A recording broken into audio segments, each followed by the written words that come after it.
Hey, what's going on, everyone out there in YouTube land? So today we're going to check out a 200 watt touchscreen device that reminds me a lot of a cell phone. And I'm not sure why, but this one's coming from Kanger Tech, and it's called the Pollex. Not the Pollex, but the Pollex. And yes, I did search on Google on how to pronounce it, and Google told me Pollex. Anyways, I got the drop RDA sitting on top. For some reason, I got it set to 116 watts because that 1 watt makes all the difference. I got a triple coil in here, vaping on some of the delicious, where's it at? Strawberry, the one from the Beard Vape Co. Some really good stuff. Is that the right bottle? That is the right bottle. There we go. Let's have a quick vape and we'll get into it.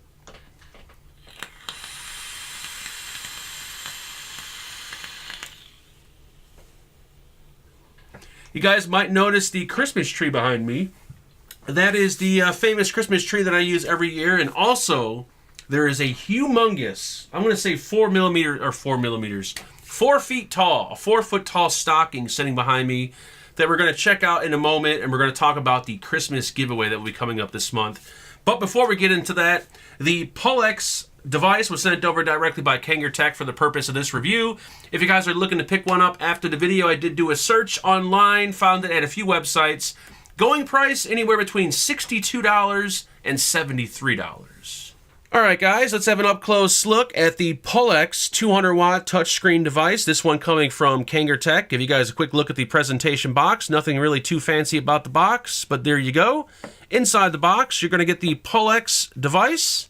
Along with the mod, they're going to toss in a micro USB charging cable. You're going to get this little tool, and you may want to actually pick food out of your teeth or maybe, you know, remove dead head lice off your scalp. But this is actually a reset tool.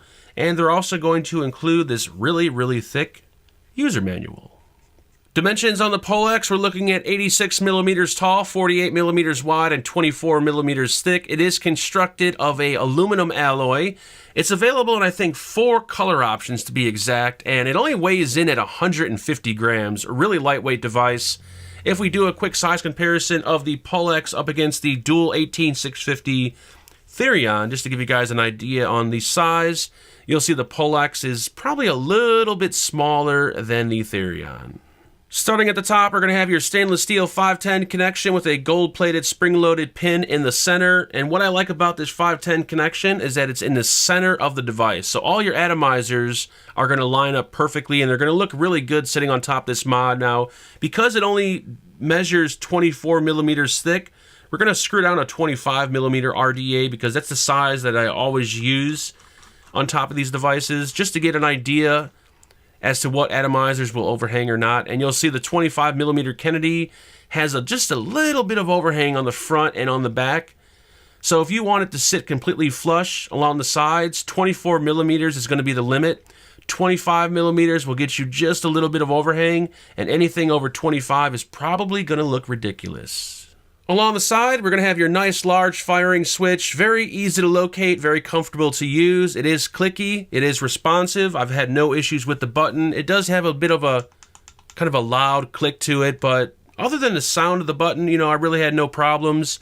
We do have a lot of button rattle with this one, as you can hear there. So some of you out there who are really irritated by button rattle, this one may bother you. Below that, we do have a micro USB charging port. I don't see any information about firmware updates over USB, but we do have charging over USB. At the bottom of the mod, we're going to have some battery ventilation holes cut out. We're going to have a little reset button, as you can see there. And that's where this little tiny SIM card tool comes into play. It reminds me of a SIM card tool. Looks just like it. And what you're going to do, if you want to reset the mod, or let's say the mod freezes up on you and you can't, you know, get things going, usually what you would do is pull the batteries out and reset the mod. But since we have an internal battery on here, we don't have that option. So use this little reset tool, pop it in there, push it down, and you'll feel a click.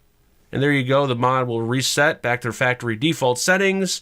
Now we do have an internal 3500 milliamp hour battery on the inside, which means we don't have the option to remove the battery. We don't have a battery door. So yeah, this one does have an internal battery. Now on the front, we're going to have this beautiful looking 2.4-inch touchscreen display, color display, and what I like most about the display is that the font is large, very easy to read, and it's bright, which means you can read it indoors, you can read it outdoors.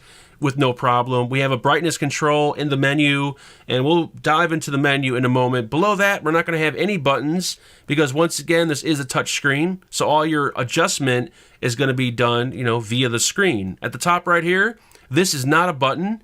It's actually a logo of some sort. I'm not sure if it's the Kanger logo. Is that a K? Or is it a wishbone? Looks more like a wishbone. But yeah, we have that at the top right there. And just looking at this reminds me of a cell phone. It kind of reminds me of the older iPhones. I'm not sure if that's the look they were going for. But if you look on the back of it, it looks more like a cell phone because we have the logo right here. And then we have all the icons and information at the bottom. The only thing we're missing is a camera lens right here. Aside from that, it is constructed of aluminum alloy, so it is lightweight. The finish feels real good in your hands. It's got like a anodized aluminum finish. Seems to hold up pretty well. It is lightweight. The screen is made of plastic, so if you drop it on the concrete, chances are you're probably going to break it. Now, the Pollex will go between 1 watt and 200 watts. The temperature range, 200 up to 570 degrees Fahrenheit, and it will fire down to a 0.1 ohm coil. On the main screen, we're going to have your wattage, the mode that you're in, the skill level you have it set for, the voltage, the resistance of your coil, and the battery indicator.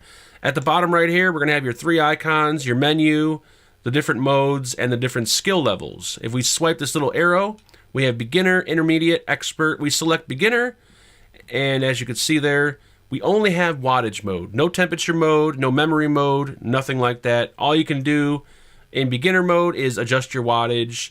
The screen, it seems to be decent when you press the button. You got to make sure you're perfectly centered and you press it, or else it's not going to register. If we swipe that arrow again, I'm so slow. Swipe, there we go. Intermediate. Come on. Oh, there we go. So now we have this little icon, VW, so we can go into VW. We could select titanium for temperature, nickel, and stainless steel.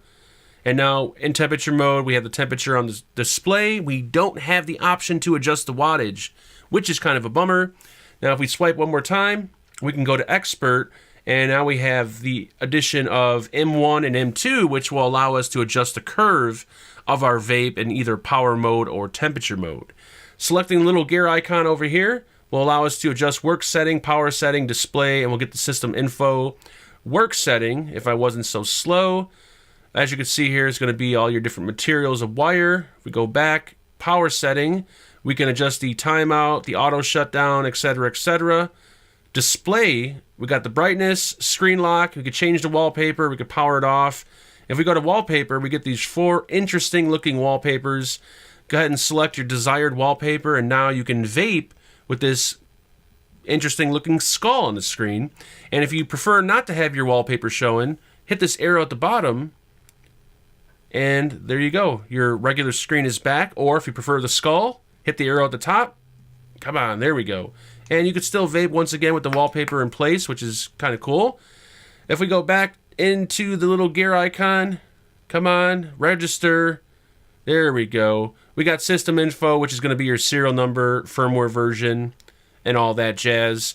Now at the top right here, you'll notice if I hit the button 3 times, 1, 2, 3, a little lock symbol pops up, and that will prevent you from accidentally adjusting the wattage when you're touching the screen or if you're holding it and you're vaping.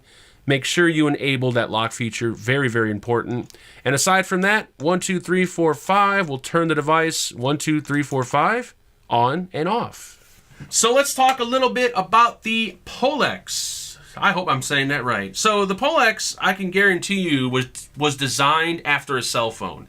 Everything about it, the front, the back, the SIM card tool, everything reminds me of a cell phone. So if you like the look of a cell phone, I guess you're going to like the look of this. It may even slide into your cell phone pouch. If you're one of those guys that walks around with suspenders and a cell phone clipped to your belt, this may actually work. Now, as far as the advertised wattage, they advertise it does 200 watts. I'm going to tell you this. 0.25 ohm coil in my Blazer sub-ohm tank, 0.1 ohm triple coil in my RDA. When vaping the sub-ohm tank, it felt really, really underpowered. It felt like it was doing only 120 watts. When vaping on the RDA, it felt pretty accurate. Well, it felt like it was off by maybe 10 or 20 watts, but I was getting much more power, it seems, off the RDA than I was on the tank. When you input the numbers into an Ohm's Law calculator, you'll see that the sub-ohm tank was pulling more volts. So there is a voltage limitation with this mod. The problem is they don't tell you what the voltage limitation is in the manual. So with that said, depending on your resistance, depends on the amount of power that you're going to lose. So it may or may not, well, it won't do 200 watts regardless, but it will get you close to around 180 or so, depending on your resistance. The 510 connection, I love devices that had the 510 in the center. I just think it makes all your atomizers look good. 24 millimeters, no overhang. Anything over 24, we start to get a little bit of overhang, and around 28, it looks too goofy. So yeah, it's for your smaller atomizers. The firing button on here, you know, it works, it clicks, it fires. If you walk around town like a maniac and you're shaking your arm, it's going to rattle. But if you're vaping like a normal human being, you're not going to notice any button rattle. We do got battery ventilation at the bottom, which is nice for that internal 3,500 milliamp hour battery. We also have a physical reset button, which is kind of odd, but since we have an internal battery and something happens, there's no way to reset it. We can't pull the battery out, so I guess we use the little SIM card tool. Pop it in the hole and reset it. The battery life on here, depending on your, of course, your wattage and your vape style, vape habit, you can charge it once, you could charge it twice, you could charge it 10 times a day. But honestly, I think this device is more suited for somebody who vapes 100 watts and below. Occasionally, you can jump over 100 watts, but I still think this is going to be more suited for your lower to mid wattage vapor, not really necessarily for your higher wattage vapors. The construction, it feels good in the hands. It's really lightweight. I love the finish on it. Something tells me, though, if I drop it on the concrete, it's going to turn to pieces. So be careful with it. Overall, it's not bad. If you like touchscreens, if you're kind of a mid to low wattage vapor, you might really enjoy it. If you're a fan of internal batteries, if you don't have a battery charger, or if you don't own batteries, it might be a good option. But aside from that, that's it, guys. That's all I got for you today on the Pollex. Oh, am I saying that right? I hope I am. Anyways, if you have any questions or comments, please feel free to leave them below. Please like, share, and subscribe. I'll talk to everyone very, very soon. Make sure you guys build safe, and Pollex on. I almost forgot to show you guys the 4-foot stocking that I have sitting behind me that you guys can't see. So this is going to be the Christmas giveaway for this year. And if you guys follow my channel, you know every year I do an awesome giveaway. So this year we're going to have one awesome winner for this huge stocking. It's going to be filled with everything imaginable. And every time I do a video, depending on what it is, we're going to add to the stocking. And Phil Basardo actually gave me this idea because he does it in his videos. But you know, I always thought it was a really cool idea. So every year I kind of change it up a bit, but this year we're going to do one big stocking. So details on how you can win this will be coming in the future because we still have a few weeks. But we're going to start off with the Kanger Pollex. We're going to toss that into the stocking. And then as the videos come throughout the weeks, we keep adding and adding until we get to the top. And then we'll announce the winner probably on Christmas Eve or Christmas Day. All right? This giveaway will be open to anyone in the world. But keep in mind, this stocking is big, so shipping will cost a lot if you live outside the U.S., and it will contain e-juice. Also keep that in mind, all right? So there's a look at the Christmas stocking, and once again, we'll talk more about it in a later video.